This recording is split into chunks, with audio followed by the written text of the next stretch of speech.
I always try to be as real and raw with you all so you know that my life isn't always a highlight reel. Being an entrepreneur is hard stuff for many reasons. It's lonely. Not many people understand your vision or the things you do behind the scenes and why you secluded yourself to busting so much butt as opposed to going out and having fun all the time. The last 6 weeks were jam-packed with events and a ton of fun, which also left little room for business growth because I was far too occupied with trips. I've had friends and family try to take advantage of my business. I'm super stressed out because I'm about to solidify a major chess move with a big-time Denver manufacturer, and from a time perspective, I can't afford to make any mistakes. I'm in the middle of growing 2 other businesses. The overwhelm is all real. Although these are awesome problems that I used to dream of having, it's not always fun and games like you may perceive my life to be. It's stressful, and it is a lot of hard work that you don't see behind the scenes, and not many people to talk with about your problems because they've never stepped their feet into entrepreneurship. But it's a hell of a ride creating something from nothing, all by yourself. Wouldn't trade it for the world. Okay, back to the grind. And with that being read, I want to welcome you back to the 127 Fit Podcast. Today's guest is the CEO of Soulvation Society and Chicperil. Today's guest is Leah K. Leah, I want to welcome you to the 127 Fit Podcast. Thank you for having me. Yeah, absolutely. So Leah, we're going to just dive right into things. We're going to get the ball rolling with a little bit of a warm-up. So I just want to ask you, do you have a morning routine or kind of a specific way that you like to start each day? Yes. So the first couple hours of my day, I always use for myself to pour my own cup to get me into that right mindset every morning. So I'll get up, I'll eat my breakfast slowly, enjoy it, think about what I have to do that day, write that list down, and just get those thoughts out of my head. So that I'm not constantly saying, oh, I need to do this, I need to do this. Right. I just put it down on paper, and then it's ready to go for the day. And then, like I said, I have my breakfast, I drink my pre-workout, I do my 30 to hour-long workout, and I journal, and I write 3 things that I'm grateful for every single morning. And then after all of that, then I get my day started with all of my to-do list. Great, awesome.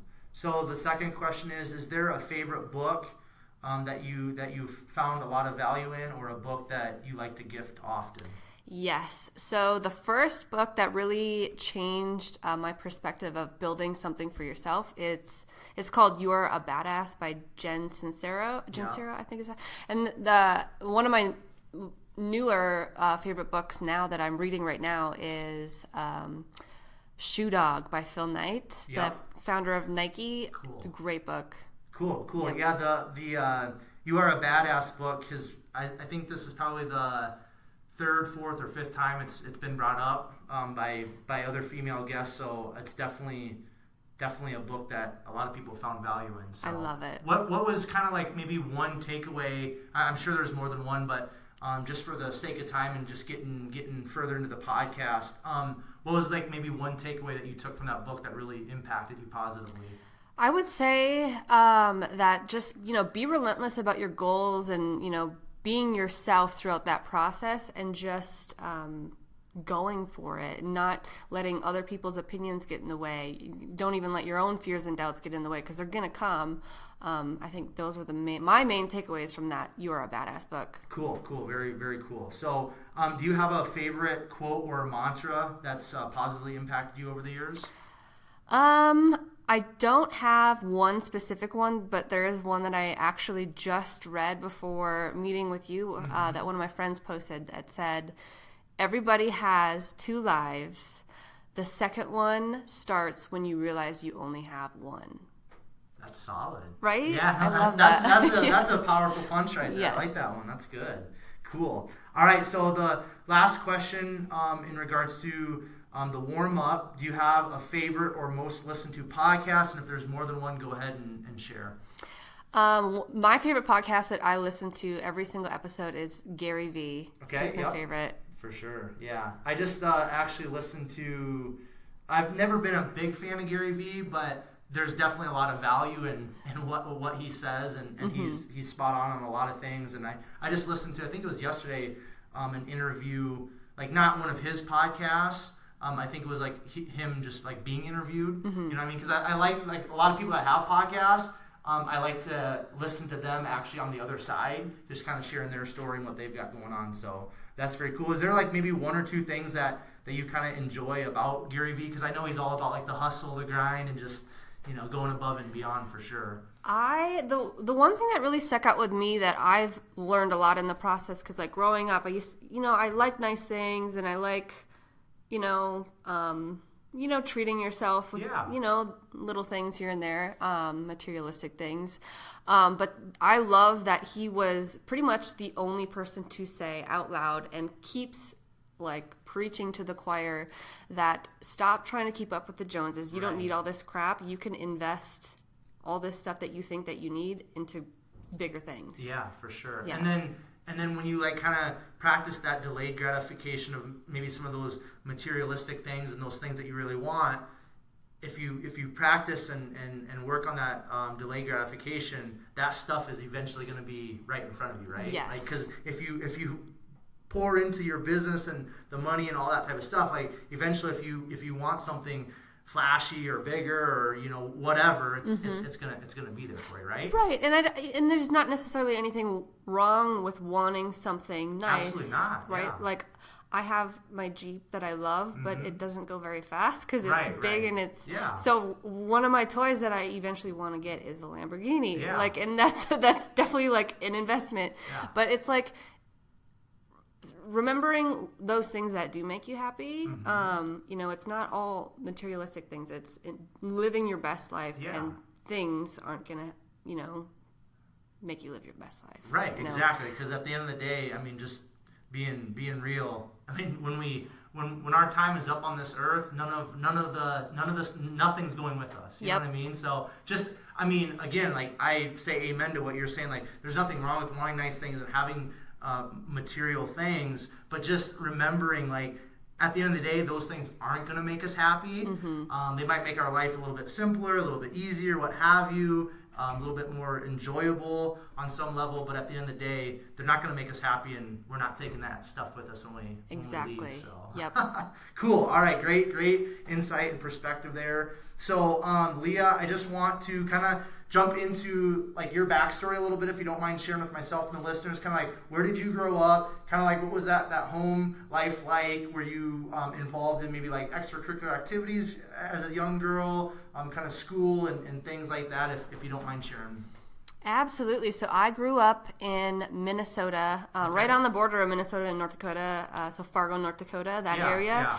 Everyone's like, oh, like the movie? And I'm like, yeah. And the funny thing is, everyone, like, have you seen the movie Fargo? No, I haven't. But I went to college in Sioux Falls, South Dakota, and grew up in Iowa. So I'm pretty familiar with the area. Awesome. Yeah. So I grew up there just until 2 years ago. I moved to Denver.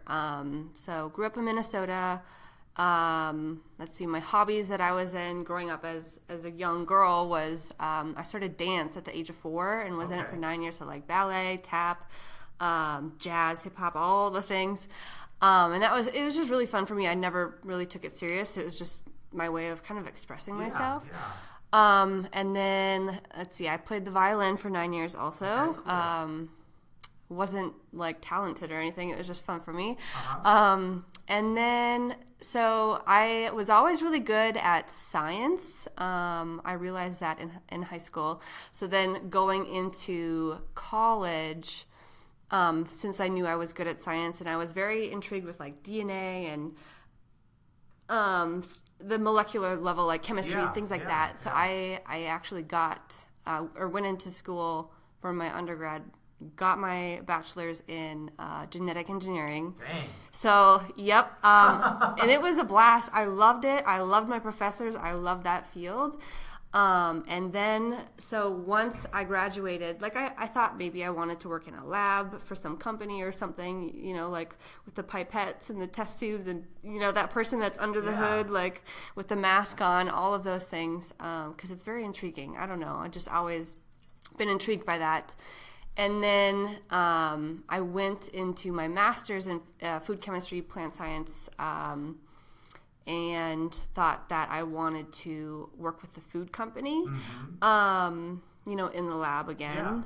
So I earned my master's, and then I started my PhD in carbohydrate chemistry. Just a whole list of things. Not a lot. I guess most people don't know that about me. I do talk about it, but not a lot, just because. But yeah, so I started my PhD. My doctorate in carbohydrate chemistry. My first weekend, like, I had a little bit of taste in the entrepreneur world because during my master's, I had started my headband, my Soulvation Society business, just as like a little thing on the side to do, you know, like on top of my master's, earn extra money, you know, do something that I like, be creative, I guess. So I started that during my master's degree and never really expected that to take off, never pushed it to take off, I guess. And then I started my PhD, and during my first week there, I just knew I was not in the right place. Like, I love my professors, I love my field, I loved all of it, but I just felt off. Like, I was not happy showing up. Like, I was dang good at what I did in school and in the lab and all that, but just was not happy. Every day I'd show up and I knew that in that moment, that first week, I had to make that decision. Like, am I going to keep doing this for another 2-3 years to finish my PhD, or am I going to, you know, actually go and do what I want with my life?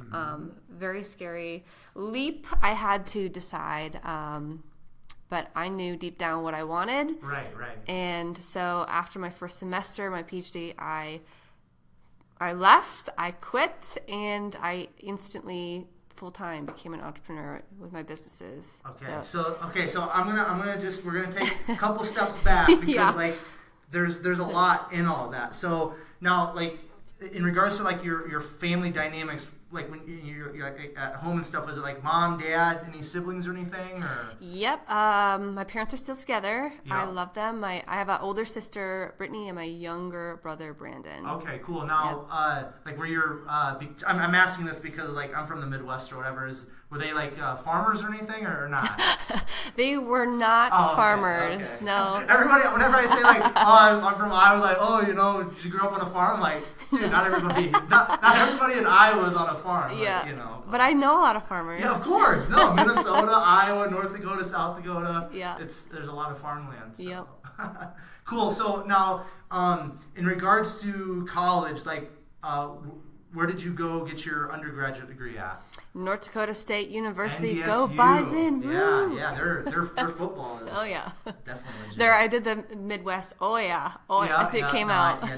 You got the Midwest twang going pretty good. So, and then master's degree, was that at NDSU as well? Or okay, cool, awesome. And then where did you get accepted for the PhD work? Same, North Dakota. Oh, wow. Yep. Cool. Okay, sweet. Now, Was education for, like, in regards to your mom and your dad, was education like big time? Yes.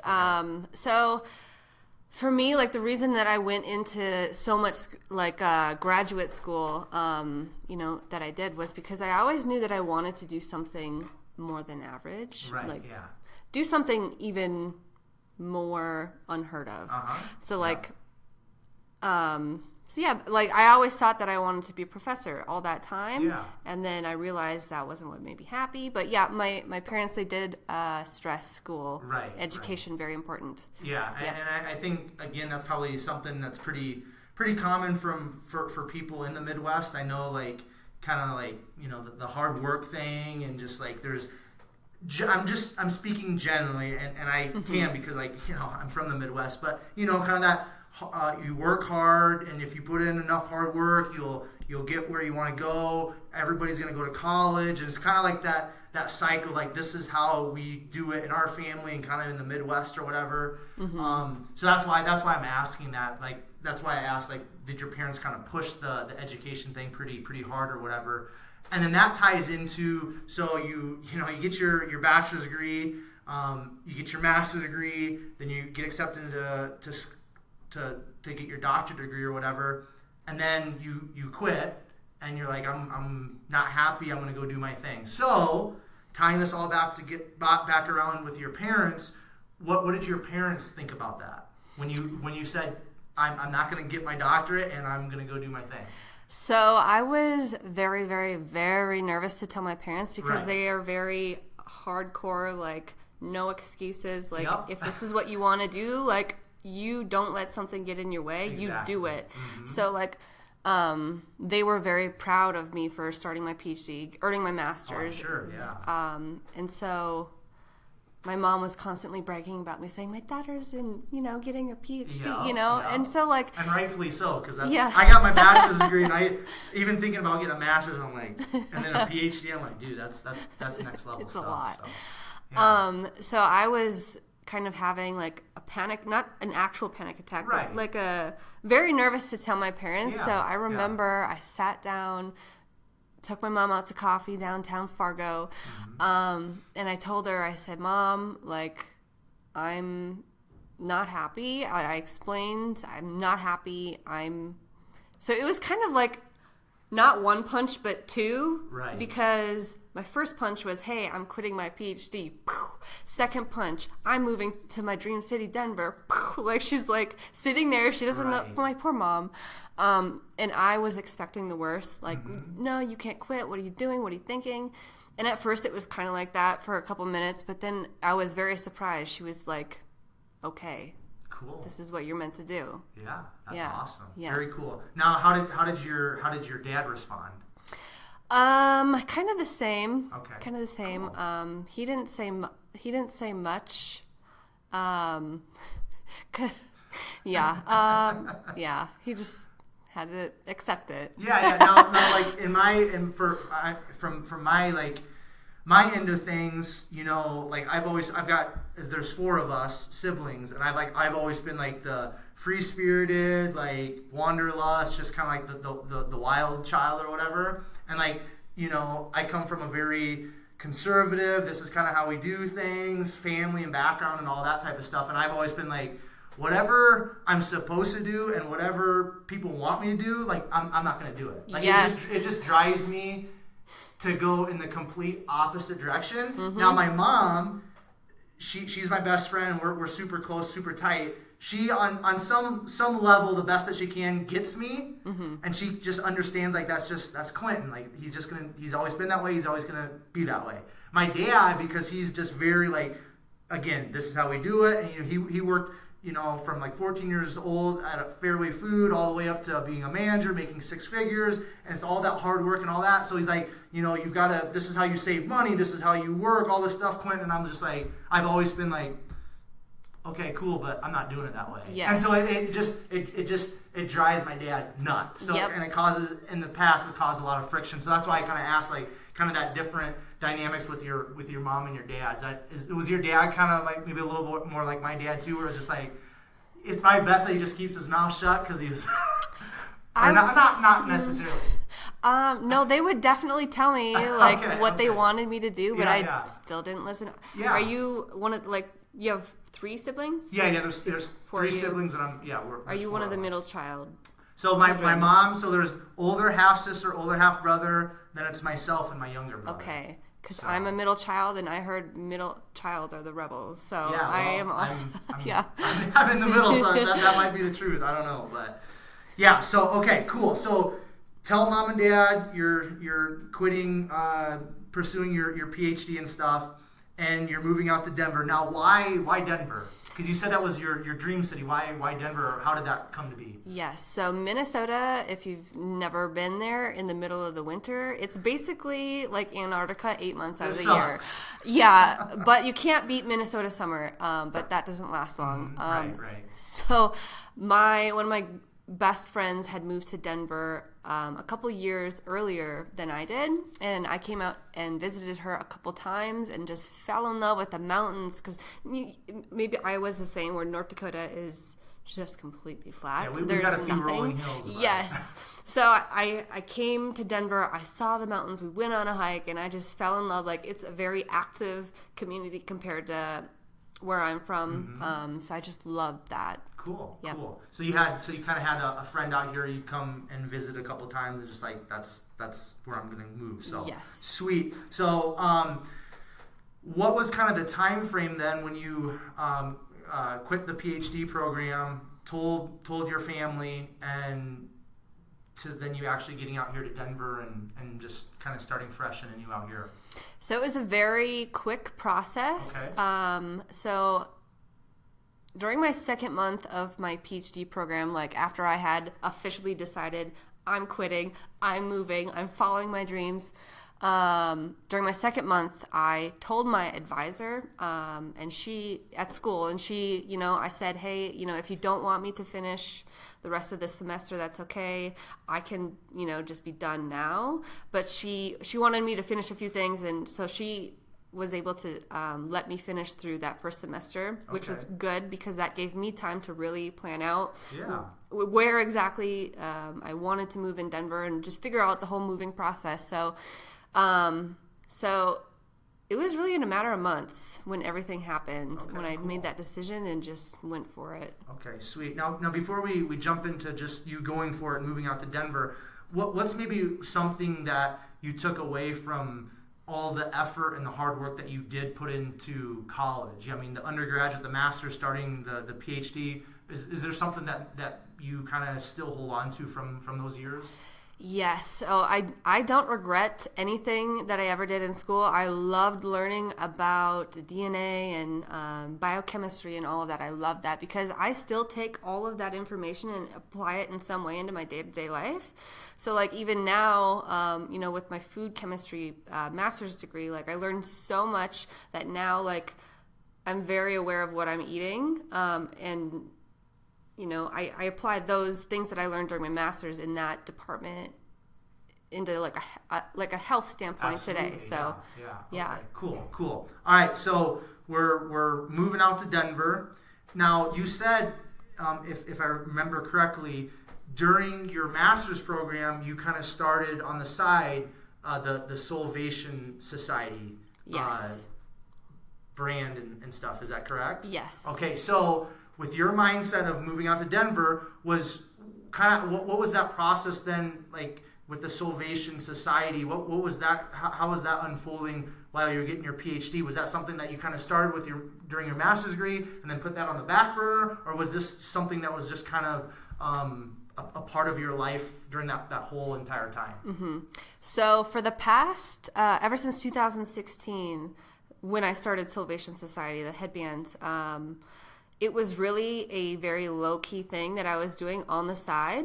And one thing I haven't mentioned yet is also during my master's degree, on top of Soulvation, opening that, I also started fitness coaching through an MLM, so Beachbody, and I had a ton of fun doing that. So when I eventually left my PhD program, I actually went straight into that fitness coaching, creating my own team, helping a lot of people with their health and fitness journey. That's what I was doing full time.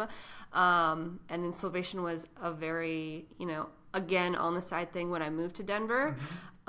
So yeah. Okay. So you there, it wasn't just like completely like random, like I'm quitting my PhD. No. I'm going out to Denver. I'm going to sleep on my friend's, couch or whatever and figure things out. Like you had a game plan, right? I did. Okay, yes. That's good. That's good for context, because a lot of times, nowadays in our society and culture, especially with social media, Leah, like the whole entrepreneur life is like super glamorized, and we hear everybody that's like, the millionaire and the billionaires, and they're driving the Lambos and all this stuff. Like, yeah, man, like it's like, okay, well, there's always a backstory to everything. You know what I mean? And being an entrepreneur is definitely not all glitz and glamour. It might be when you get to a certain level, but starting off, it's not. So that's why I'm just kind of trying to dig a little bit deeper and asking those questions, because I want people, because like I've definitely got that entrepreneurial spirit, and that's kind of the podcast and everything that I've got going on. Both of my parents opened up their own businesses, so I kind of saw that entrepreneurship on that end.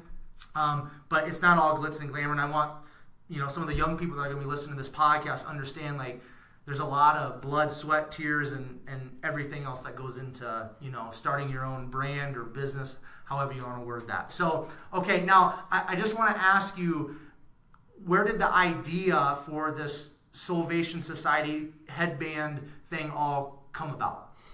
So it all started because I could never find a headband that stayed in place. Okay, all the ones that I bought, like, it didn't matter if it was at Target or like a Nike one. Like, wherever I bought it, it either was really ugly, or it did not fit right. Like, as a guy, you probably don't understand, but it's like they always slide back off the the back of your head. They never stay in place. So then I thought I found a brand that I ordered online, and they were really expensive for a headband. Got it in the mail, and I was so mad. I'm like, it's too big. I thought it was just like my genetics, like maybe I had like a ridiculously small head or something. So then I started making them for myself. With my mom's sewing machine. Cool. And then I started getting questions from friends and people at school, where did you get your headband? And I'm like, oh, I made it. They're like, can I buy one from you? That's awesome. And then I'm like, this is a business opportunity. And so, like, it started out very, very, very, very small. I didn't make very many at first. But I set up my little Shopify store, just a little, like, a couple different pieces, put them on my shared the website on my Facebook, said, hey guys, this is what I'm doing. Just everyone keeps asking me, so here you go if you want to get one. And it blew my mind that very first day that I opened the website for everyone to buy the headbands. I was so excited because I sold $500 worth of headbands in my very first day. Like, That's I was so excited. And so like, ever since that, it's like really opened my creative brain too. So I think that's why I have so much fun with it. Just makes my mind think a lot. Yeah. So that was 2016 then? Yes. Okay, cool. Very cool. All right, so now in regards to like fitness, because you said you were doing was it the Beachbody kind of program stuff or whatever? Because it sounds like you were, and growing up in the Midwest, you're kind of forced to be a little bit more than some other places, but you were active as a young girl growing up and everything.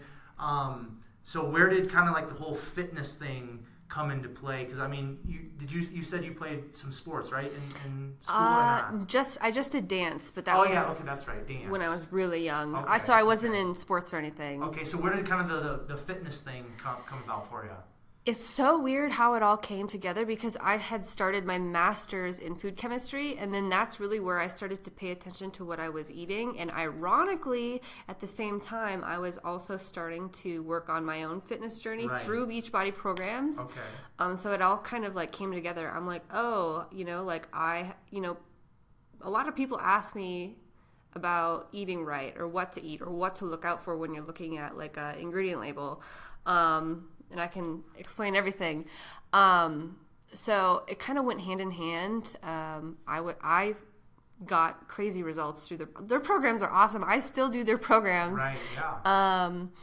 And so yeah, I thought it was a good fit. It fit together my educational background and then my own fitness journey, and then sharing that with others. Yeah. Yep. Now, in regards to like, because I've had a lot of female guests on the podcast, and this is kind of a reoccurring thing when they're kind of in their younger years. Did you have some like body image struggles or anything, or not per se? I never did. I had a crazy crazy fast metabolism growing up until I was 22, 23.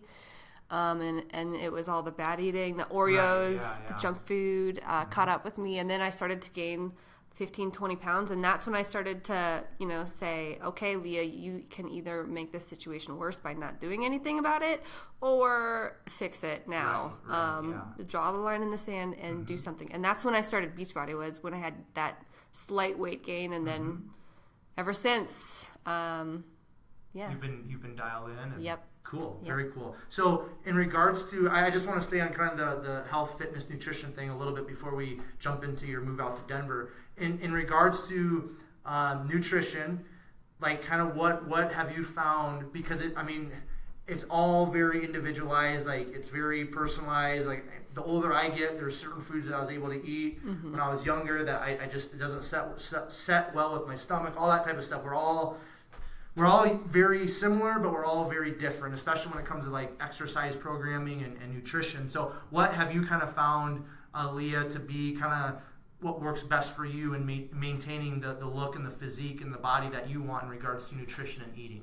Okay, so for me, I'm not strict. I am a firm believer in, having fun and not, restricting yourself, but also being very aware of what you are eating. So not eating like Oreos all the time. Oreos are my thing. That's the second time I've said Oreos. No, they're good. So it's like I still eat cookies. I have one in my car waiting for me right now. So I just try to eat as wholesome as possible for the most part. So like 90-95% of the time. I work out on average 30 minutes a day for 5 days a week. From home, Beachbody programs. Still do them. Okay. Yeah. But then also too, like you kind of have that focused time of movement and exercise, but then also like, when I go to your Instagram, like you're a super active girl. So that kind of ties into you kind of maintaining the weight and the look that you want as well, right? Yes. Yeah, cool. Yes. Okay. Just so people are like, oh, she works out 4 or 5 times a week, 30 minutes, but there's also a lot of other stuff that's going into that in regards to movement and activity and things like that. So, all right, so let's pick up. You pick up your stuff, literally, and come out to Denver. You got a friend out here. You've got the Beachbody thing going on. You've got the Soulvation Society headband thing going on. What did kind of those first few months, 6 months, first year kind of look like for you out here in Denver? Rough. Very rough. Let's dig in. So I was still trying to find myself. Okay. And that's one thing I've really realized, like, at least for me, maybe this isn't everybody, but I felt very restricted personally, like working under somebody else. Like I couldn't be myself. I couldn't dress the way I wanted. Like, and that's fine. Like, of course you have to be professional, right? But I just felt very not myself. So so when I moved and made that transition to being my own boss, working for myself, doing the things that I wanted to do, like I was still finding myself. And one thing I do want to say is when I took that leap to leave school, move to Denver, and completely be full-time entrepreneur, like it was a very, very scary leap of faith. I was not financially ready to do it, but I knew that making that leap was going to make me bust my butt, and I did. So, so the first, I don't even know, especially the first couple months, they were rough. Like, I was working so much, just hustling, trying to find, myself, who I wanted to be, what my goals were, and just grinding day and night. Yeah. Now when you first moved out here, did you live with your friend that was out here already? I did not. I lived by myself. Oh, wow. Yeah. Okay. So how did that work with like paying the bills and everything? I mean, I know you were grinding and hustling, but sometimes grinding and hustling doesn't pay the bills right away. Right. So. Oh yeah. No, I had to be very cautious about spending every penny. Like I had to be very, very strategic, and just it was hard. Yeah. Eating eggs all the time because they're cheap and healthy. So it was rough. Very rough. Okay. Now, in regards to I want to go a little bit deeper on what you said a couple times in regards to finding yourself. Like, I know you said something about like kind of finding out like, you know, kind of like what direction you're going to go and kind of goals and all that. But, you know, we all grow up in a certain environment, and we're all, till the day we die, on some level, products of our home environment and the adults that were in our lives when we were really developing as children, as kids. And yes, we can change. Yes, we don't have to follow our parents, all that. I get all that. I'm living that my own life, but I've still got my dad's DNA and my mom's DNA in me, and there's still from that upbringing some level of like mom and dad or the adults that we were around and the things that we were kind of taught and ingrained in our mind. So in regards to that, in regards to finding yourself, was the move out to Denver, Leah, kind of like for you personally, like kind of breaking away from kind of the mold and everything that mom and dad and kind of Minnesota and NDSU and everything was trying to maybe kind of force you into? Was that just you kind of saying like, no, I've got to do this, I'm breaking away and I've got to figure out who I am and stand on my own 2 feet? Exactly. Okay. Yep. So making that leap and leaving my PhD and, you know, becoming my own boss, like it was very scary, like I said. And I did have some people kind of say, are you crazy? You're leaving an opportunity. You got into your PhD program and you're just going to leave it? I'm Right. like, just because I got in doesn't mean that's what I have to do for the rest of my life. Like I can change paths whenever I feel like it.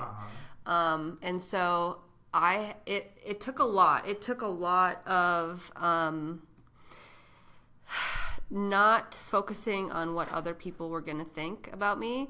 And you know, I struggled with that for a long time is, oh, people are going to think I'm this, I'm that, like I'm crazy for leaving my PhD program. I'm like worried about what other people are going to think of me. But one day I was like, does it matter? Like they're just going to watch me kill it. And I knew that I was going to get to where I wanted to go, no matter how hard I had to work, how long it took, I was going to get there. Right. And I just said, I don't care. Like if no one was ever mean to me. No one really ever judged me, but it was just those thoughts in your head. Internal, fear of judgment.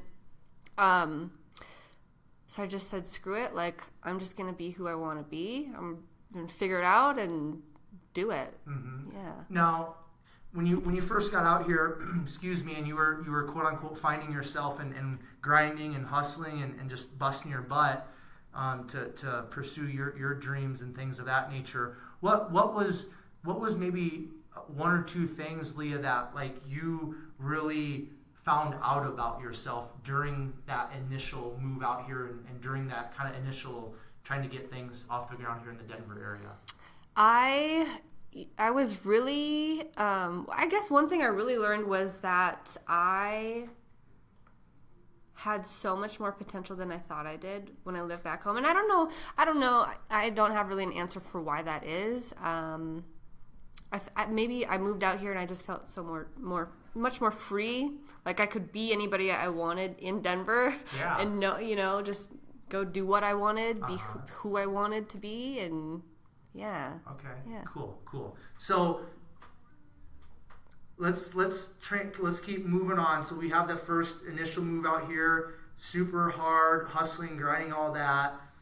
When was the turning point for you in regards to your business and like that point where you're like, okay, I knew I was gonna make it. I wasn't gonna quit. I wasn't gonna stop until I made it. And I know you still haven't made it. Like we want to keep growing and maturing and all of that type of stuff. I'm not implying that, but where was that turning point where you said, okay, like this is kind of where I wanted to be and I'm moving in the right direction, and you could kind of let your guard down just a little bit and maybe start enjoying life out here in Colorado? So I had a lot of forks in the road, where I obviously still trying to figure out who I was, who I wanted to be, what I wanted to do. So like I loved the coaching, the fitness coaching, the health coaching with Beachbody, and but it got to the point where it just burnt me out, and I had to actually. A couple months after I moved to Denver, I actually shut down Soulvation Society completely. I said, I'm done. Like, I cannot keep up because I was so busy doing the fitness coaching thing, hustling all day, doing that. Because because I wanted to be one of the top people in the company. I'm competitive. Yeah. And so I shut it down, and I announced to everybody, I'm shutting it down. There's no more Soulvation Society. And then it was last spring. Last spring, I opened it back up. Okay. Because I was doing well with Beachbody, and I had a little more free time that I could kind of do what I wanted.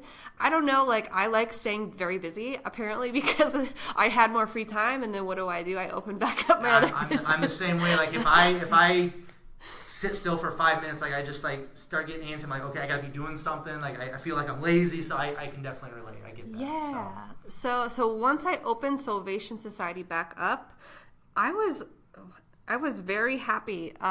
Just that creative side of me really came out, with the headbands and creating new styles and creating a website and the whole aesthetic part of, building a brand. I fell in love with that. And the more I did it, the more I liked doing that opposed to the fitness coaching side of things, just because it was me doing what I wanted, being creative in my own mind instead of me being on my emails and my text messages and my Facebook Messenger, talking to people, which I love talking to people. I love helping people, but I found myself to be so much more happier just in my creative space, as opposed to being in my DMs all day. Mm-hmm. Yeah. So how long did you put Soulvation headbands on hold? How long of a time frame was that then? Until it became a big thing? I mean, no, like, because you said you quit doing it. Okay. So was it like a year, a couple years, or how 6 long months was it? probably. Oh, 6 months. Okay, not long. That's not too bad. Okay, Yeah. Cool. Now, so you start back up with the Soulvation Society headbands, and then was there a point then where you gave up completely the Beachbody training stuff, and then completely dove into the Soulvation Society? Yes, it was. When I made that decision, it was. I knew I was burnt out. I wasn't happy, no matter how hard I worked on myself every morning and spent time with myself and was trying to figure out. Still to this day, I'm still trying to figure out who I am. We're all a work in progress. Yeah. And I just found myself to be very, very miserable and not happy and not being who I was telling other people to be. Like, I was telling people, live your best life, and then I'm over here not happy with what I was doing. And so it was last Thanksgiving. I remember so specifically because I went to my ex's families for Thanksgiving. And I said, I do not want to be on my emails. I do not want to be on my phone. I don't want to answer text. I don't want to have anything to do with anything on my phone while I'm gone. And, sometimes it was just hard because working on mostly social media and emails, people expect your answer like that. Yep. And if you don't give it, they get mad. They're like, oh, well, too late. I signed up with someone else. I'm like, okay, cool. So that, it just really burnt me out, that whole process. So I said, Thanksgiving, my phone's off. Yep. I'm like literally off. And during that break, we came back to Denver, and I did not want to go back on my phone. I didn't want to open anything, and I didn't.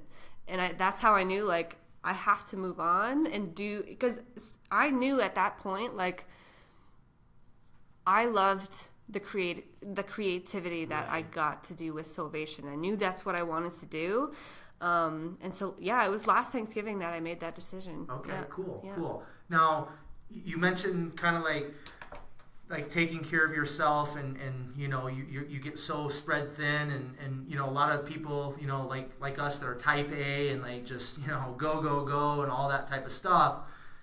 We love to pour into other people's lives and serve and things of that nature. And you mentioned this kind of like how you start your day. Like you talked about pouring into yourself first. Mm-hmm. So was that kind of at that Thanksgiving time, or around that time when you came back after Thanksgiving and kind of put the technology to the side? Was that really maybe the beginning point of you realizing in a very strong way, like, how important it is for you, first of all, to take care of yourself and for you to be happy, so that then you can, be the best creator and provider for your customers as possible? Absolutely. And I actually started that morning routine right when I moved to Denver. So a little over 2 years ago. Okay. So I've been doing that for a few years. But yeah. So in regards to like you taking care of yourself, like if you don't take care of yourself, you're not going to be able to provide the best quality product or service, what have you, for the people that are interested in what you're providing, right? Absolutely. Okay, cool. Now, I want to talk a little bit, Leah, about just being an entrepreneur, and kind of, again, we already talked about a little bit like the glitz and the glamour, and like everybody's like, dude, like I want to be an entrepreneur. People think it's so cool, all this stuff. I want to kind of peek behind the curtain, and I just want you to share a little bit, if you don't mind, some of those struggles of being an entrepreneur, and some of the stuff that isn't posted on Instagram every day. So maybe just one or two things that have been really, really, really hard for you as an entrepreneur and kind of trying to get businesses started. Yes. So everyone thinks that being an entrepreneur is so appealing, that it's like living the life. I get to do whatever I want all the time. And, if I want to go lay by the pool on a Monday afternoon, I can, just because I said I can. But the thing is, like, what people don't see is most of the time you are day and night, just you were at it. Right. And, so earlier this year, I strategically, because I'm very good at like social media marketing, absolutely, Instagram, all of that. I knew how to blow up my business, my Soulvation business, the headbands. I knew how to do it. But it took from waking up, of course, working on myself for an hour or two, and then straight to work until 10, 11, 12 p.m. all day. Right. I'm at it, doing something for my business. I'm not watching TV. I never watched Netflix during that time. I didn't watch TV. I didn't watch anything. Actually, that's a lie. The only thing I watched like maybe 5 times was Shark Tank, because I love that show, but that's it. So it's the day and night, the grind, and then it's being literally all of the positions in the business. Mm-hmm. So it's like I was everything. I was the manufacturer. I was still making the headbands until very recently. So I was making them. I was setting up the website. I was doing the inventory. I was doing the social media marketing. I was doing the ads. I was doing it all.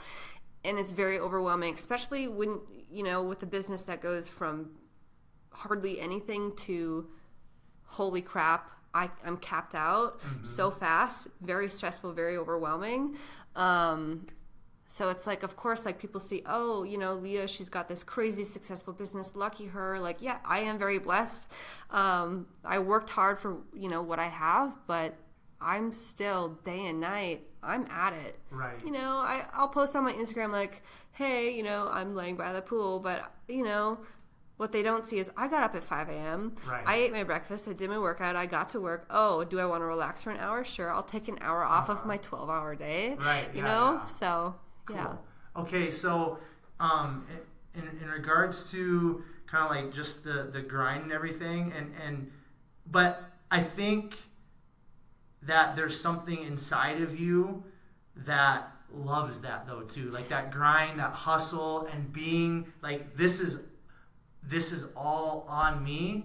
Am I over speaking when I say that or not? Not at all. I think you like it. Yes. And I think that successful entrepreneurs, and not just entrepreneurs, successful people like within business, and they could be working for Wells Fargo or what have you, there's something about those type of people that are just high level, next level, high performing, high achieving, just doing it, getting after it. Like, I think there's an addiction to it, and there's an adrenaline rush, yes, and a joy within all of the kind of the craziness, the chaos, the grinding, the hustling. Is that fair to say? Yes, and it's so funny to say that. I've thought about this a lot because I never used to be this person ever with anything. Like, yeah, I did well in school, but to be honest, I didn't try that hard. I didn't work that hard. Yeah, right. I was just good at what I did in school.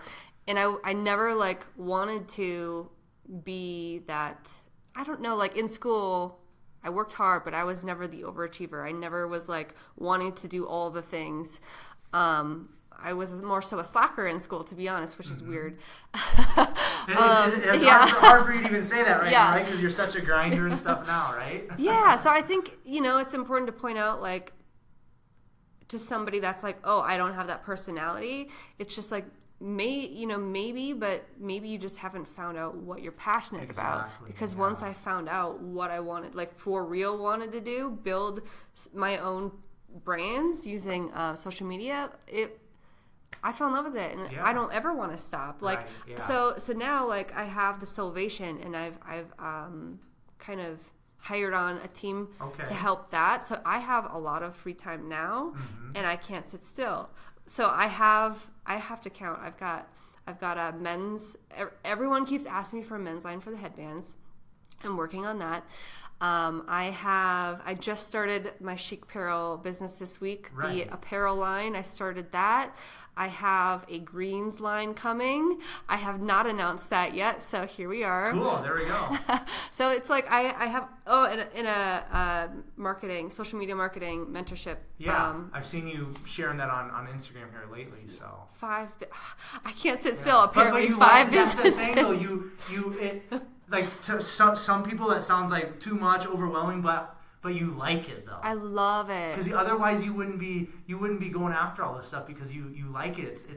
It's in your, no pun intended, DNA. Yes. You know what I mean? Like, because you found your passion. You know the direction you want to take your life, and it's like, because I'm the same way. It's like I'm super type A and driven, and like sports was like that outlet for me growing up. But then like sports was over, and it's like it's been basically a decade. Like I'll be 32 in July, but like most of my 20s, like I was involved in like mission stuff and different things within the church and serving and all that. But like most of my 20s after sports was over, like as a 19-year-old, like it's been like this kind of this struggle of like what direction now? Because like I have so much pent up like ambition and focus and drive, but it's like sports was like that was my outlet, and now it's like, and now with the podcast and some different things, I'm that direction is starting to clear up a little bit. But I just like sitting here right now and talking and chopping up with you, it's like I know that you have that passion, that fire, and it's like you found it and you're all in. Yeah. Yeah, I found what makes me happy. For sure. And I found what I'm good at. And and of course finding my hobbies and kind of meshing all of those together, you have the golden platter. Right. And I think that's why I cannot stop, is because I literally like this. Building a business for me now is like what I like to do in my free time. Yeah. It's what I do. I don't watch TV. Like some people, like that's their way of recharging, is watching Netflix or watching TV. Like for me, I like building something. Yeah, no, it's beautiful. Now I want to just touch on like getting outside of our comfort zone, because it took you getting out of that comfort zone of being in college and kind of like the Midwest and around kind of the same people all the time. You went to undergraduate, master's, and doctorate all at the same college and stuff. So just speak on like saying, okay, like in order for me to kind of find out like who I am and like what my passion is, like we have to step outside of that comfort zone and be willing to try things, right? Okay, so how big was that for you to move from Minnesota and North Dakota out to Denver and really finding yourself and realizing what your true passion is? Like how valuable was that? Do you think you could have been the Leah that you are right now if you would have stayed in North Dakota, Minnesota, that area, or did this type of a move need to happen for you to find out who you truly are? 1,000% mandatory. Cool. Yes. Cool. Just because I don't know, like being an entrepreneur is very, I don't want to say, I don't know, it's just different in Fargo, just because there's not a lot of entrepreneurs. There's not really that marketing opportunity where you come to a city like Denver. It's so big, and there's so many different people and avenues and connections that you can make, that I've made, that got me to where I am today. And it's like I couldn't have done that in Fargo. Like, yeah. So I want to just wrap up the kind of the whole finding yourself with just one more question here, and then we're gonna move on. But like as you sit here right now, who is Leah K? Who is Leah K? I would have to say definitely a combination of both of my parents. My dad is very much so a hard, you get it done, Right, like no yeah, excuses, like hard butt, very strict. And my mom, she's the same way, but she always taught me to be very, very independent. And to really go after what you want. Don't depend on anyone. Yeah. If you want something, you get it for yourself. Yeah. And so that's absolutely me in a nutshell. Yeah. Yep. Cool. All right. So Leah, let's talk a little bit about just kind of like building a brand, because that's in regards to entrepreneurship and the kind of the culture we're living in with social media. And we talked about this a couple minutes before we turned on the mic or whatever, about the importance of being on social media if you're trying to grow a business and start a business. Like it's in most fields it's mandatory, I believe. So what are maybe like 3 important things? I mean, maybe 2, 3, 4, whatever you want to share. But what would be like 3 very important things if somebody is looking to build a brand and start a business? So it's just like Gary Vee says on his podcast, like, I'm not saying anything new. Like, I literally take this information from Gary Vee because he's so right. He points out that, everyone, whether they're waiting for the bus or a train or waiting for their airplane at the airport, whether they're standing in line waiting to get their Subway sandwich, what are they doing? They're on their phone. Most likely social media, Facebook, Snapchat, Instagram. So if, building a brand, you have to get in people's eyes, so like even when you're watching TV, if it's going through the commercials, if you're not fast forwarding through the commercials nowadays, a commercial comes on, what do? You go right on your phone, so getting in people's eyes is what you want to do, reaching that audience. And nowadays in 2019, where everyone's eyes, they're on social media. Yeah, for sure. So if any type of business can benefit from being on social media. I strategically blow my businesses up on Instagram, just because I work very well on Instagram. I know how it works. I know how to market. I know how to reach the masses. So number one, like on social media, being valuable, having an intent, I don't know, not just like posting just to post a picture of something, being very valuable of what you're posting. And strategic, right? Yes. Yep. Yeah. So like even on my main Instagram page, my personal page, I even brand myself, I guess, with my own social media page, aside from my business pages. Like, I am always talking about living your best life. I'm talking about my struggles. I'm talking about,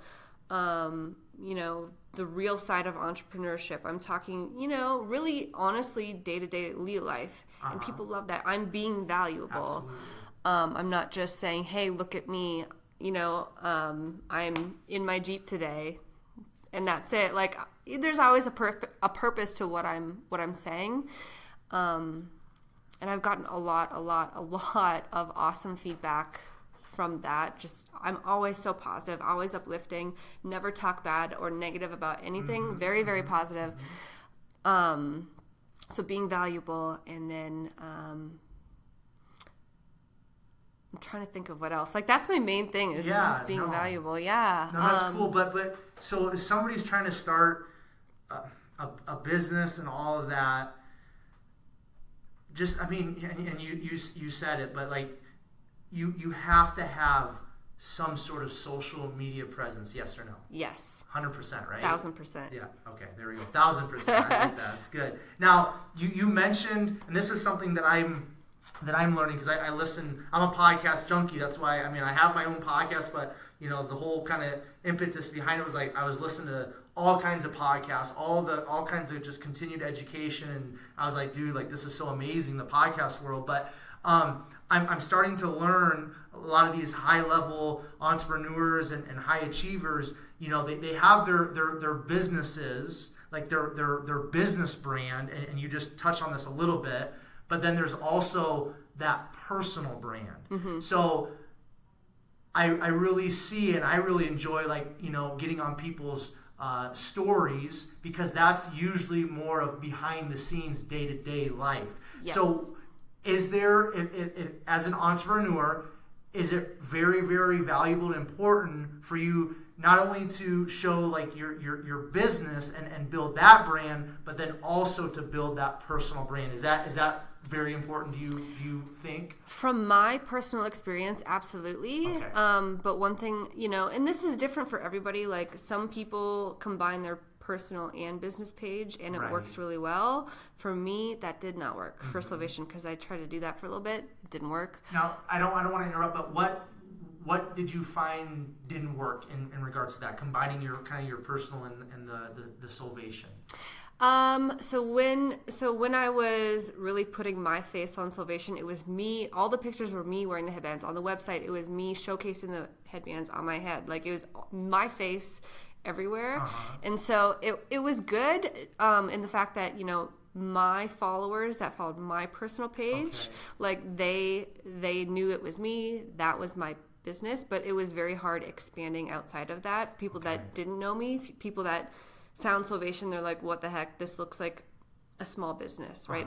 So then I learned that in order to become a big business, you cannot look like this is just like from my brand, this doesn't happen for everybody, but from my experience, I had to flip that switch, and I learned this from one of my e-commerce mentors earlier this year. You cannot look like a one-person show if you're like an apparel brand. You have to look like an actual business on social media. So that was a huge shift in my business when I did that. But I want to say, like, building my personal page, just me and, you know, my hobbies, what I like to do, sharing entrepreneurship, stuff like that, just my page, people love seeing that. They love supporting that. So I think having both in some way, whether they're together or separate, is super important.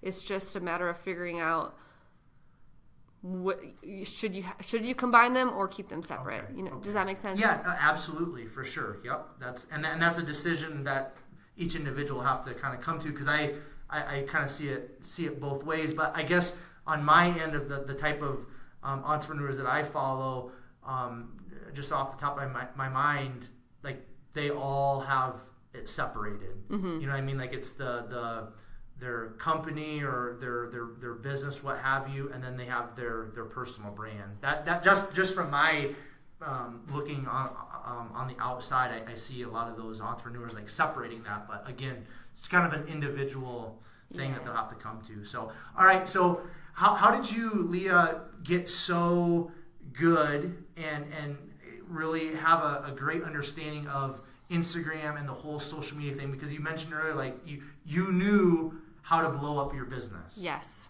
And so how did you get to that point of, like, that confidence, like, I know how to blow up my business through social media? I got to that point by falling on my face a whole lot. Okay. So learning, you know, through mistakes, trying things that didn't work.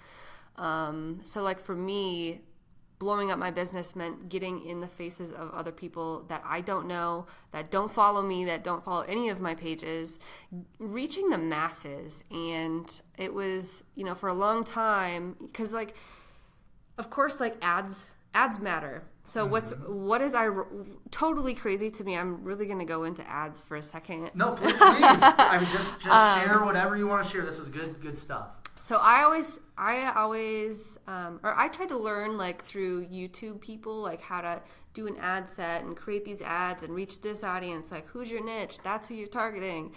I did that, wasted hundreds of dollars. Okay. Like, the last couple of years that I tried doing that. Total waste of money. And then I figured out from one of my e-commerce mentors how to do it. And once they told me, my mind was like, how did I not know how to do this? Right. So it's really like, you know, using influencer marketing. And I could go off about like Facebook Pixel and doing these, but I'm not gonna. No, sorry, I'm not gonna do that. You're good. But yeah, like it was just being very strategic about the way that you put yourself out there, and getting the eyes on your page, and then taking that audience and creating ads towards those audience. I don't know. Maybe I'm going too far in depth. You're not. I don't know. No, you're not. You're not going. You're not going deep enough. Okay. No. Okay.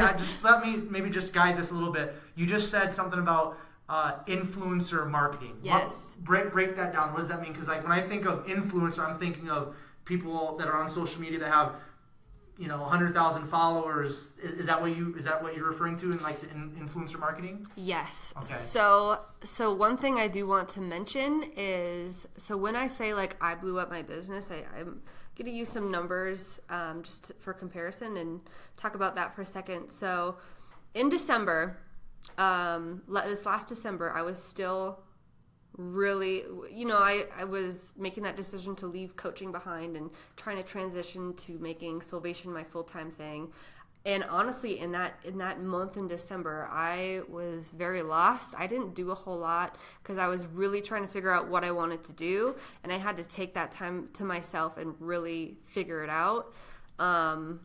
So last December, Soulvation did maybe a little over $2,000 in sales, which is good for like, a girl's little side business. Mm-hmm. That's what I was doing as my side business. So 2,000 like in December. And now in a matter of 5-6 months, it's almost 20,000. And what I want to say is for the first, since January, for the first 3 months, I used 0 ads. And then when I did start using ads, it was $5 a day. It wasn't these crazy numbers. And then I went a little bit viral on Pinterest because of my $5 ads. There you go. Just being very strategic. So Absolutely. it was really like me using, so like for me to backtrack to like January, how all of this really exploded. Was I was, reaching out to micro influencers. So people with maybe 10 to 50 or more 1,000 followers, and saying, hey, I think that you would look really good in these headbands, on my business page, of course. And then I would ask them, I would say, hey, would you mind if I sent you a couple? Pick some out, I'll send them to you for free, and all you have to do is just do a review of them on your Instagram story or whatever you want to do. And so I reached out to a ton of those people. And so doing that and getting those people to talk about my brand on their social media, it got more eyes on my page, my website, and using Facebook Pixel, which it does, it tracks. Do you know about Facebook Pixel? I don't. Okay. I don't. So Facebook Pixel, it just gathers data from your website. Okay. So all the traffic that comes to your website, like Facebook can like track all of that. And then you can target all of those people that came to your website. And you can target your ads to those people. Right. And that's called target marketing, right? Yes. Okay.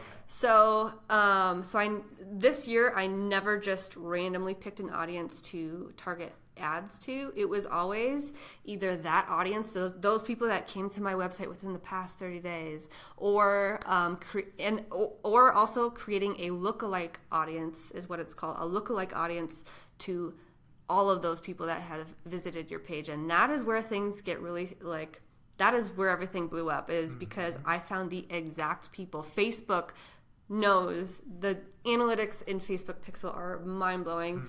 So you can target people that, using Facebook Pixel, the way that you can target ads is crazy. You can target people that have added to their cart on your website. You can target those specific people, or you can target people that have came to your page within the last 6 months or the last 30 days. Like, you can do anything with Facebook. Yeah. It's crazy.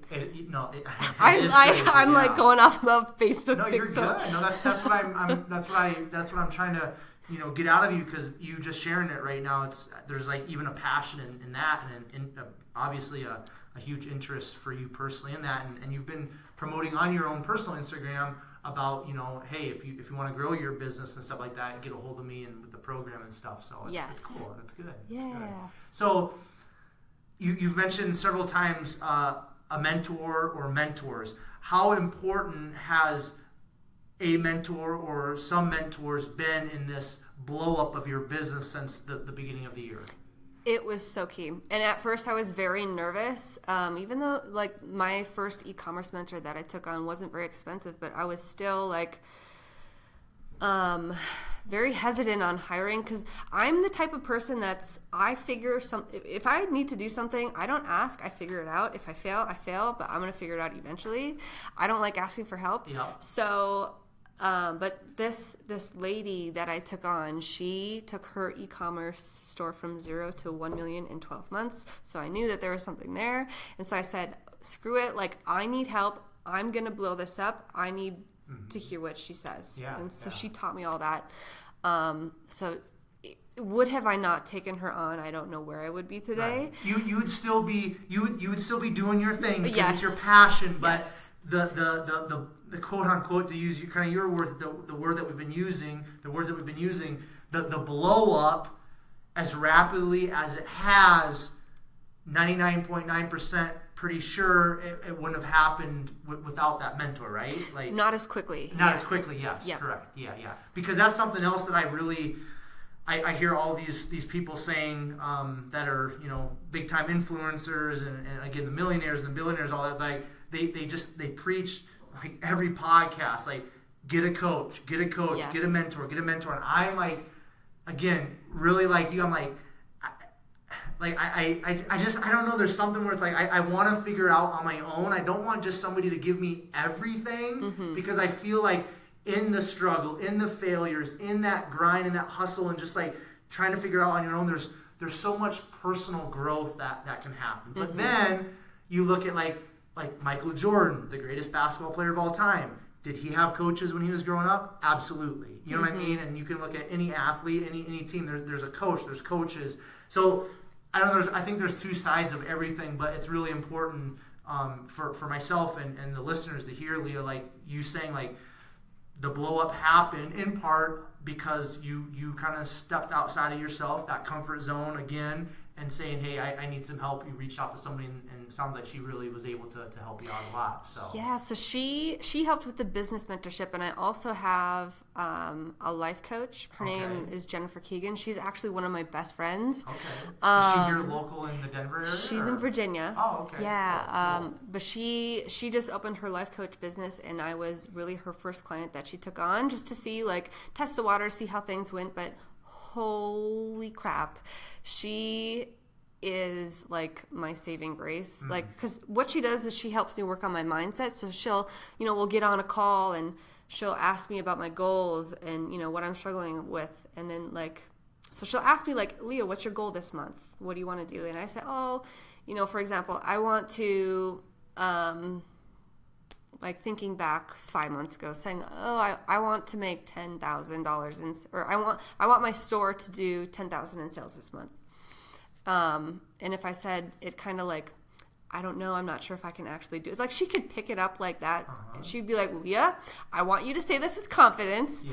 And so she changed my mindset, and that helps so much. So every single week to this day, we get on a call, we talk, and her and I, we feed off of each other. That energy is just, yes, let's crush this. Let's do it. Do not hold back. Let's go together. Yeah, so I swear by her as well. Yeah, and I just on Memorial Day last Monday, I interviewed a life coach, and she was talking very passionately about like I am statements. You know what I mean? Like I am free. I am what have you.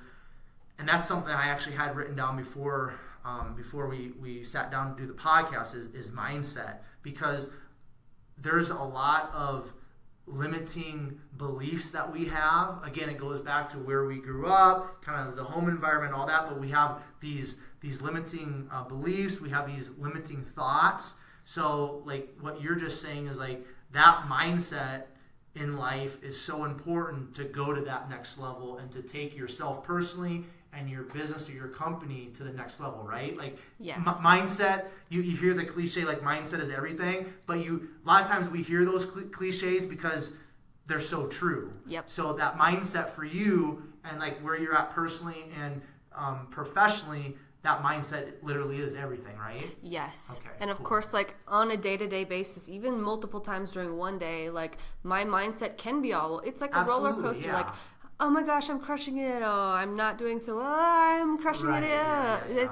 yeah. It's, but just remembering like your end goal, always in sight. Right. And so what's the importance then of like thinking bigger? Like, so you're like, okay, 5-6 months ago, you're like, I want to make, $10,000 in a month or whatever. And then you reach that. So it's like, you've got to think bigger, right? Like you've got to basically think bigger than you're maybe even capable of thinking in this moment. It's like, dude, like I've got to think so big, right? Like, because that's we're retraining our thought process. We're retraining our brain when we think bigger, and we're basically pushing our brain outside of the comfort zone of thinking small or thinking little. Is that correct? Correct. Absolutely. And one of the books I actually read earlier this year by Grant Cardone, The 10X Rule.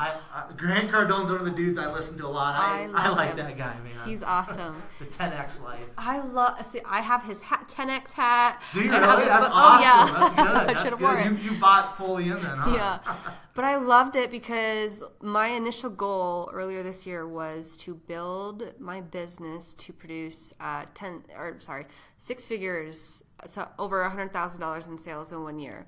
And I don't know, like, not for any monetary reasons, but just because like I want to build something big. And so my level of thinking big was 6 figures. And then I read the 10X rule and I'm like, holy crap, I am not thinking big enough. Right, yeah. And so then I made the big scary leap of saying, okay, now I have to make it $1 million. And okay, well, let's do it. Yeah. So yeah.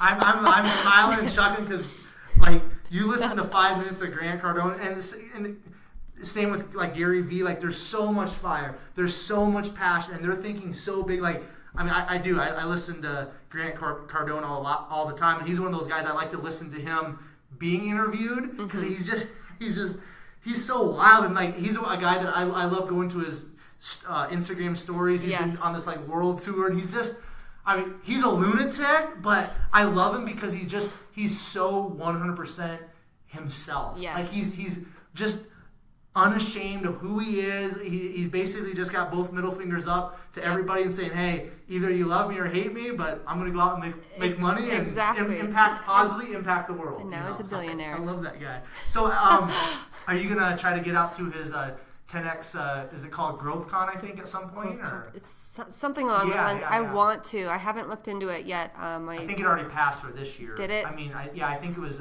like in the springtime, maybe March or something. I don't know. Maybe he probably has 10 of me right now. 10X. 10X, yeah.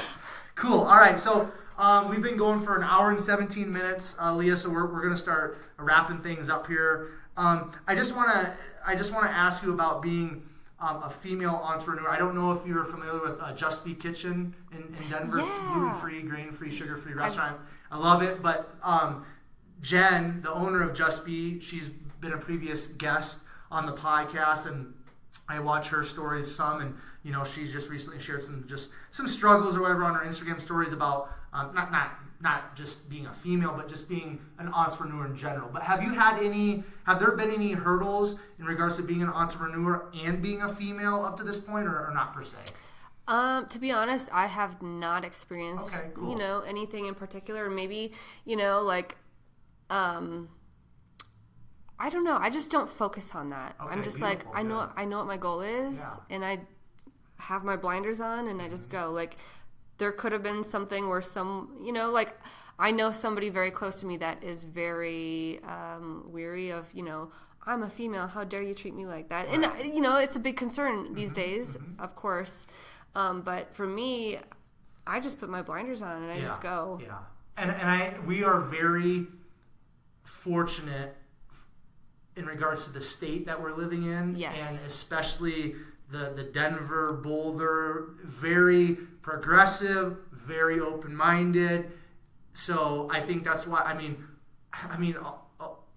a lot of guests I've had on this podcast have been females, and they're entrepreneurs. And I really think that this Denver area, the state, with being very open-minded, progressive, it really provides you guys with just some great opportunities to kick butt, to kill it, and to show the world that we can do it as females. You know what I mean? And we're, as a culture, as a society, as a country, we're moving that direction. But I really feel like because of all the female entrepreneurs I had on my podcast and just listening to them share, like this little area in our country is just, it's on fire with females and stuff, and it's really cool. Yes. I didn't even think about that, but you're spot on. Cool. Yeah. Well, yeah. Thank you. I'm spot on because I've had so many just amazing females on the podcast, and entrepreneurs, and girls that are just they're just killing it, and some good friends that are life coaches in Denver and stuff, and it's just like girl, like you're taking care of business. And I just think because of this environment, it's like all these people say like you're the 5 people that you surround yourself with, which give it or take is kind of another one of those cliche things, but again, it's said a lot because there's a lot of value in that. But again, I just think there's so many chicks that are just putting so much good stuff out into the world in this Denver area. Like it just, whether you realize it or not, which you said like you never really thought about it, but it's just kind of like feeding that fire, you know what I mean? Yes, and one thing I've noticed about being in Denver is it's very, very, very easy to connect with very powerful people. Absolutely. It's insane. Like, what was that? Like 3 weeks ago, I was in a conference,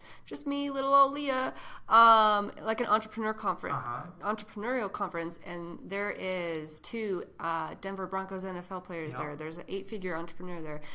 I got connected with all of these people. I know, it's awesome. It's crazy, and it's amazing like how willing everybody is that's crazy successful is to help you. Mm-hmm. Absolutely. Yeah. And I mean, I agree 100% because it's like with I mean, I live in Colorado Springs. We got the Olympic Training Center there. I mean, there's a lot of amazing things in regards to health and fitness there. But it's like once I kind of got my foot in the door with a couple people in this Denver area, it's like I'm literally like almost I maybe like out of like close to 40 interviews that I've done up to this point, I mean, I think like between 30 to 35 of them have been up here like in the Denver area. You know what I mean? It's like people I don't know, they're just cool. Yes. You know what I mean? And it's like you can reach, I think through Instagram, it's like that's where I think I came across you, is that kind of that conference or whatever that you talked at.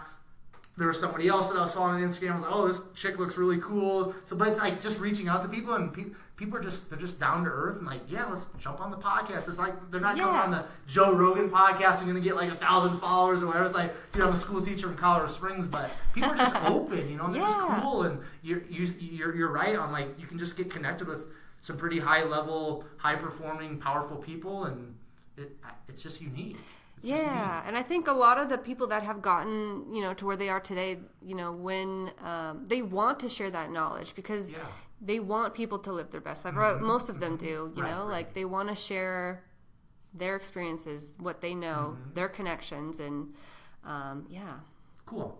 All right, so is there a favorite? Just like a couple more questions here, Leah, and then we'll finish things up. Is there like a favorite place in Colorado that you really enjoy going and visiting and hanging out? I know the what I'm gonna say. The Jeep thing is pretty big on your Instagram, so it's probably something to do with that, right? It is, yeah. So I love disconnecting from all things, from phone life, social media life, just because that is my business. So disconnecting is awesome. So me taking the Jeep out, going on trails where there's no service, and just like thinking in nature, that's what I love to do. That's why I love taking the Jeep out and off-roading, because you're not focused on your phone. You're trying to focus on not flipping over your Jeep on a rock. Right. So, yeah. Cool. So, so what is there like? What's this? Is there like a specific place in Colorado then that you like to go? Lac Le Monde is the trail. Okay, that's the place, huh? Yes. Like where you like to throw down. Cool. Yeah. So if there's somebody, a young person out there that is thinking about becoming an entrepreneur, they kind of know what they're passionate about. They're just trying to get things off the ground. What's like one thing that you would just say, hey, you need to do this? I would say, really pay for somebody that doesn't know what they want to do yet. now let's say that they kind of like you, they kind of had something going on the side. They kind of like already had the ball rolling a little bit, but they're like, hey, like I got to take this leap. Like what should I do? Obviously they need to take the leap, but beyond that. To be honest, I would say find somebody, that is even a little successful or a lot of successful that has been in their shoes, that has gone that path, and ask them for advice. Okay. Because, everyone's going to take those left turns and do the mistakes in their business. Like, that's part of it. But I think talking to somebody that's been there, that can direct you and say, okay, this is the path you should take. I've been there, I've done this. Somehow getting that connection and feeding off of their energy and, getting, talking to them and bouncing off ideas to get their business off. I think, cool. Yeah. Beautiful.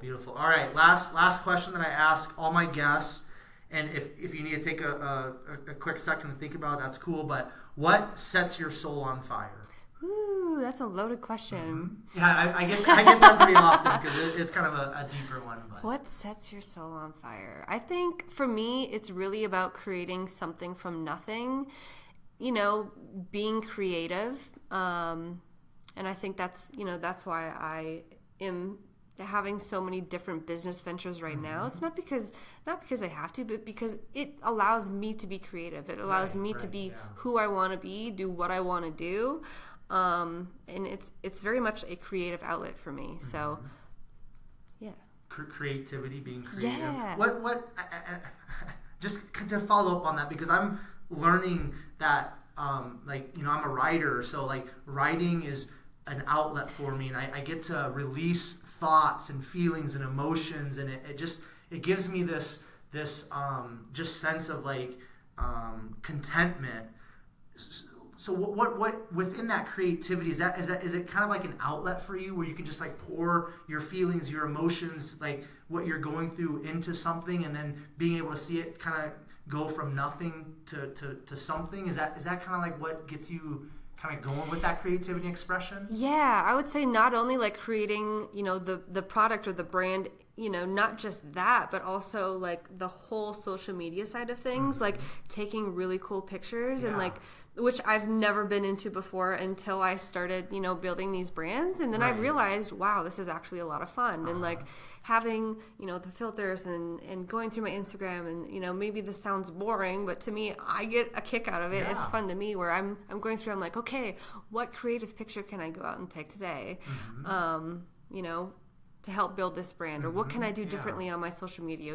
What video can I make? That kind of like a videography, photography end of it is what I love to do too. Yeah, it's an outlet for you. It sounds like. So cool, Leah. I really appreciate your time, and we've gone almost an hour and a half, so a little bit longer than I usually go, but I just want to say thank you for sharing your story, for sharing some of the kind of the ins and outs of being an entrepreneur and things like that, and it's greatly appreciated. So awesome. Well, thank you for having me on. It was a lot of fun. For sure. So Leah, if somebody wants to reach out to you, find out more about your businesses, the social media things that you have to offer to help people out, where can people go to find out more about you and what you got going on in your life? They can find me on my main Instagram handle, which is FitLeahK, FITLEAHK. Okay, cool. And is there a website or something for the headbands that they could check out too? Or? Yep, they can find it right on. There's a link posted right on my Instagram. Okay, perfect. My personal Got Instagram. Got it all right on Instagram. Yep. Right? Cool. All right, so listeners, I just want to thank you again for tuning into the 127 Fit podcast. And if you want to reach out to me, you can find me on Instagram at 127 Fitness. Facebook is at Quentin Vars. And if you guys are finding a lot of value, which I know you are, through listening to the 127 Fit podcast, if you would please leave a 5-star review in the iTunes app when you're listening to it there, that would be greatly appreciated. If you think you'd be a great guest, or if you have a friend or an acquaintance or something of that nature you think would be a great guest or guest, please send me an email, and that email is 127fit@gmail.com. And if, again, you're finding great value in the podcast and the people I'm bringing on, if you guys would just start sharing the episode or episodes that you're finding valuable, just like on your Instagram stories, and start using the hashtag be someone to follow. That would be super cool. And then per the usual, I will leave you with Proverbs 24:10, which states, if you faint in the day of adversity, your strength is small. This time until next time, I will catch you guys later.